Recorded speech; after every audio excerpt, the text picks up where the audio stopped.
Hello everyone, this is Nick from the Sage Scrolls, and this is a part 2 of a 2-part series. You can see part 1 linked in the description, and go watch that first if you haven't, before you come back here to see the end of a GM who decides to take legal action because of her anger on a player walkout. Without any further ado, let's get into it.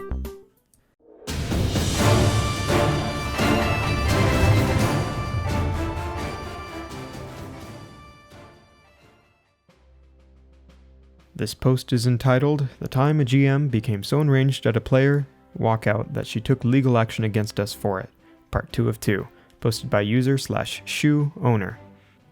In order to move forward with our story, we must take a few steps back to examine some of the relationship dynamics which existed between Chihuahua and I, and between she and Camel. At the time that Chihuahua and I began our romantic dalliance, she and Camel were essentially not on speaking terms, despite living together in their fascinating, squalid desert home. She spoke in positively scathing tones about her roommate, about her selfishness, irresponsibility, her cruelty and spite. All of these tracked for me, given what I knew about her, and it was one of the things which we bonded over early on, before more meaningful connections formed between us. She often voiced her concern that Camel was likely to simply delete the game entirely, rather than allow it to continue without her. And in light of this, I made a point of not only keeping archives of the game, but contact information for everyone in it. Even after the discussion of our romantic relationship, we were very much on the same team together and regarded Camel as our mutual antagonist, and someone whom we were essentially running the game around with the hopes that she would just step down eventually and let us do our own thing, without constantly living in the shadow of her malignant, squatting presence. Then, suddenly, one day, everything changed. Chihuahua and I had launched a bunch of plot lines together to get the game's meta plot moving, having worked out all of the nuances as a team. Then, one morning, I wake up to her informing me that she was changing a bunch of major details after discussing them with Camel, and that's how it's going to be. I was kind of gobsmacked that she wasn't asking or suggesting or inviting any sort of discussion. She was dictating to me, and what's more, dictating under the aegis of Camel's authority. I asked her what was going on, and was informed that the two of them were friends once more. I pointed out things about Camel which Chihuahua herself had said to me not a month ago, and she became furious with me for ever using her own words against her. To this day, I can't help but wonder if Camel had opportunistically reforged that friendship just for the sake of leveraging that friendship to get between Chihuahua and I. I suppose I'll never know, though it certainly wouldn't surprise me, given the cynicism and dishonesty which I would see from her later. This was the one and only time I ever actually got angry at Chihuahua, not just for the sudden reversal, but the curtly dictatorial tone she took with me about it. There was no effort to make me feel included or even hide the way that I was being excluded from this process which I'd begun. It wasn't even about the game. It was the sense of personal betrayal from a woman who'd I'm loved, and who was treating me like I didn't matter. Nevertheless, I soldiered on and did my best to work with it. In the months to come, as I mentioned in part 1, Chihuahua began to drift more and more away from the game, and what little interaction she had with it was almost always antagonistic and disruptive and unpleasant in nature as she became less and less engaged. The last meaningful interaction I can recall was her declaring that all of the threads which she was taking part in were now over because they're taking too long, completely glossing over the fact that the only reason this was the case was the fact that she hadn't participated in them for months, whilst everyone else was eagerly waiting for her to get back to them. All of this fell upon deaf ears. It was all about what mattered to her, not mattered to anyone else. Right near the end of my time with the game, there were so many active threads with so many characters that it was becoming challenging to keep track of where everything, and I'd begun designing interactive HTML pages as references for the players with a visual timeline of events, each of them a clickable link, which would lead to the thread in question. I put it out there for discussion with the players that it might be a worthwhile idea to include an in-game calendar so that posts could be referenced as taking place on this or that date for easier organization. Camel and Chihuahua were portentously silent on the topic. Every player, one was in favor of this, whom I'll call Wolf. Wolf was friends with Camel and Chihuahua, and had been from the beginning, though Wolf was also close with me and a number of other players. Wolf was savagely against even the discussion of the idea, feeling that Chihuahua and Camel might feel unfairly pressured to include it if it was known that literally every other player in the game favored the concept. It wasn't even that anyone had anything bad to say about the idea. It was just that the notion of me adding something to the game which everyone liked, at this point, was a step too far. The next day, the admin post from Camel saying that I was being removed from my co-GM position and that she would be resuming her role. Her rationale was bizarre, claiming that I'd overstepped my bounds, and the remit I'd been given, despite the fact that I had chat logs of her agreeing everything she was condemning me for, which I could, and did, show to anyone who was curious. It was a truly shameless form of deceit, which was incredible to behold. In retrospect, I would even go so far as to call it Trumpian in nature.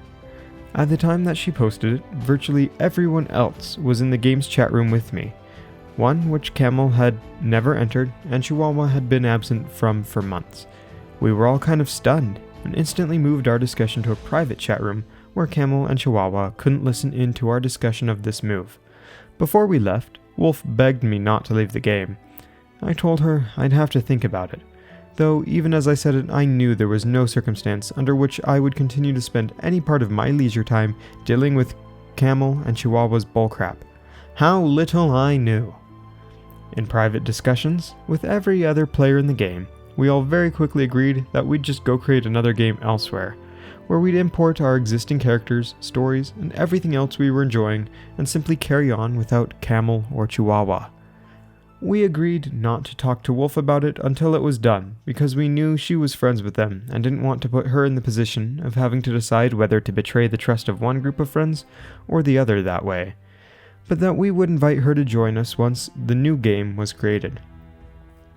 When the time came, I set up a new game with a similar premise and setting where we could move our characters over to.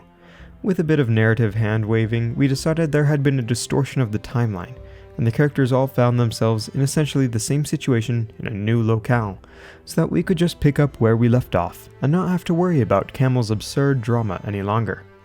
We invited Wolf to join us, but she was so heartbroken at having been excluded from this plan that she initially refused to join us. I understood and apologized, bearing her no ill will.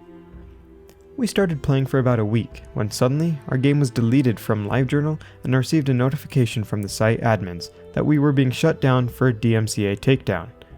Apparently, Camel was so enraged that she undertook the legal steps of having our game removed from the site on the basis of it being an infringement upon her intellectual property. Now, let's be clear here.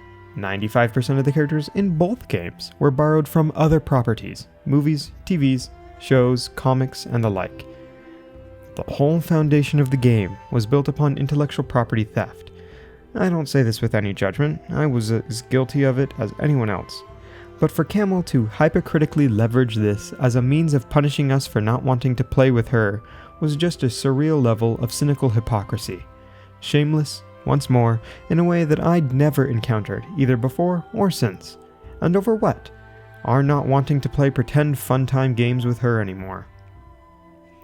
I contacted the site admins and they basically said that their hands were tied, until and unless I won a court case against Camel to demonstrate that the claim wasn't valid, they were not legally permitted to reactivate our game, which meant that the onus was on me to take weeks off of work, costing me hundreds of dollars, travel down to the southern US, costing me hundreds of dollars, retain a lawyer, costing me hundreds of dollars, etc., etc., and all it cost Camel was the time it took for her to fill out some nonsense paperwork.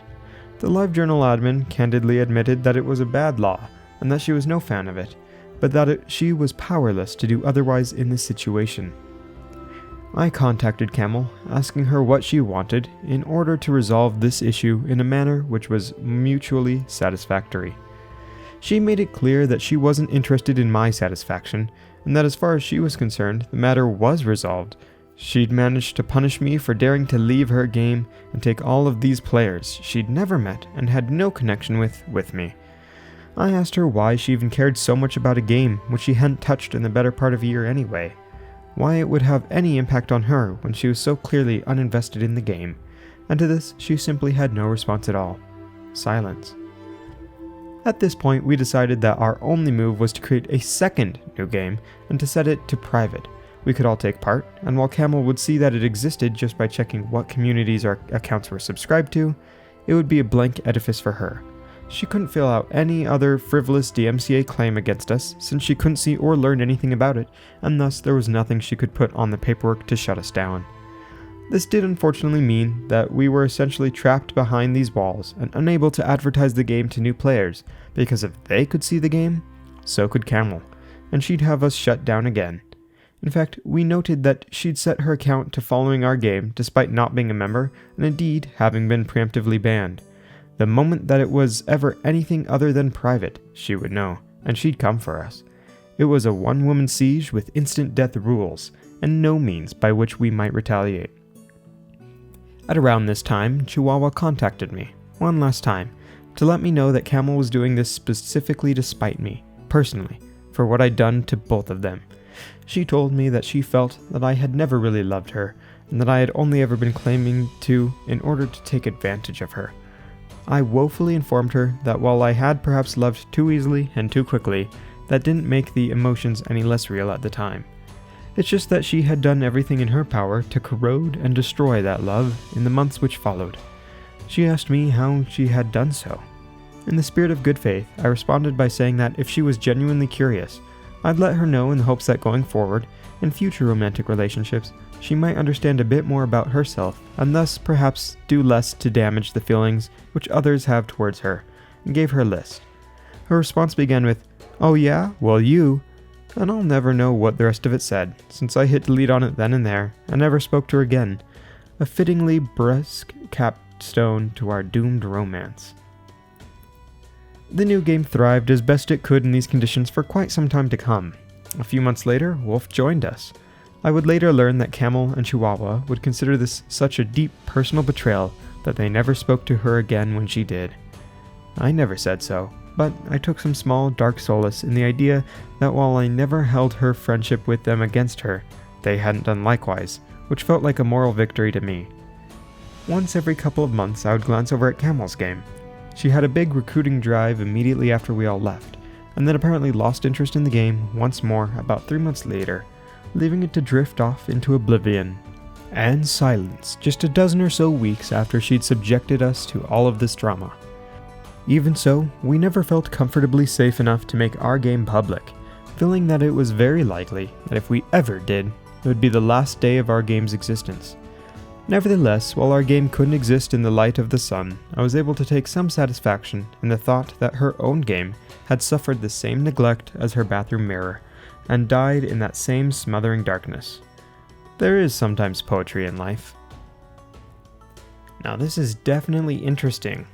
If it is her game, she kind of does have that legal right to throw up the DMCA legal action. However, as you point out, it's not exactly morally right, seeing as everyone's characters are already taken intellectual property. It's a tough spot to be in. I don't know if the website really had to follow with her paperwork. I'm not sure because it depends on the country you're in and where the website's based. Different laws, freedom of speech kind of comes into a play here. But then copyright law, there's a lot of money behind copyright law, lots of big businesses, Disney being one of them. You know, it's a real gray area there. I'm not a lawyer, so I can't give exactly how legal and lawful it is. And if she was able to file online, there's a chance you could fight it online without having to actually go down to the southern US, however far away that is from you. Real gray area there. At this point, I do think she's in the wrong here. The game at this point is yours. All the players are kind of following you. And if you guys decide to kick Camel and Chihuahua out, then that's what you did. And at this point, it's your game, not hers. Well, it is a teeny bit rude to her, because she started it or whatnot.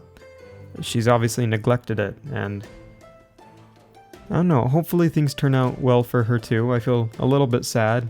Her life, she doesn't seem to have much drive, not much going on, but who knows? I'm gonna put a poll in the top right corner if anyone wants to throw their input. We're gonna have a scale of 1 to 5, and we're gonna rate this person's character, Camel's character. 1 being worst scum of the earth, intentionally horrible, just bad person, and 5 being, yeah, they were in the wrong, but it was more of an accidental thing, you know? They just have their feelings, and they started the campaign, so you taking it from them was a little bit rude. 3 in the middle there, you know? Well, we'll see. I'll leave a poll up in the corner. With that being said, I'm Nick from the Sage Scrolls. If you enjoy this type of content, be sure to subscribe for more stories, more RPG horror. Like it if you liked it, do whatever else. And I hope you all had a good time. See y'all in the next video.